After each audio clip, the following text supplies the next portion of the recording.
மதுரை சித்திரை திருவிழாவில் இவங்க 2 பேரோட அலப்பறை தான் பயங்கரமாக இருக்கும். சிவபெருமான் சிவனேன்னு வலம் வந்துட்டு தன் பக்தர்களுக்கு காட்சி கொடுத்துட்டு அமைதியாக கோவிலுக்குள்ளே போயிடுவார். ஆனால் அண்ணனும் தங்கையும் கொடுக்குற அலப்பறை இருக்கு பாருங்க. தினமும் விதவிதமாக பட்டு சேலை உடுத்திக்கிட்டு நகையெல்லாம் போட்டுக்கிட்டு அப்படியே பட்டத்து ராணியாக கம்பீரமாக வலம் வருவா பாருங்க மீனாட்சி. எல்லா மக்களோட கண்களும் மீனாட்சி அம்மன் மேலே தான் இருக்கும். மதுரையை கலக்கிடுவா மீனாட்சி. இவங்க அண்ணன் மட்டும் லேசுப்பட்டவர் கிடையாது. இன்னைக்கு அவருடைய வாகனமான தங்க குதிரை அழகர் கோவிலிருந்து கிளம்புறப்போவே அழகர் கோவிலிருந்து மதுரை வரைக்கும் அலப்பற ஸ்டார்ட் ஆயிடுச்சு. மே 10ஆம் தேதி தன் தங்கச்சியோட கல்யாணத்துக்காக அழகர் கோவிலிருந்து அதிர்வேட்டுகள் முழங்க அழகர் கிளம்புவார் பாருங்க.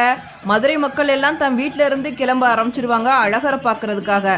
ஒன்று மண்டகப்படியில் பார்த்துக்கலாம், இல்லை அழகர் வரவழியிலே பார்த்துக்கலாம் அப்படின்னு சொல்லிட்டு. மே 11ஆம் தேதி மதுரைக்குள்ள என்ட்ரி கொடுப்பார் பாருங்க. மதுரையே குலுங்க ஆரம்பிச்சிரும். 3 மாவடியில் அழகர் எதிர் சேவை நடக்கும். மே 12ஆம் தேதி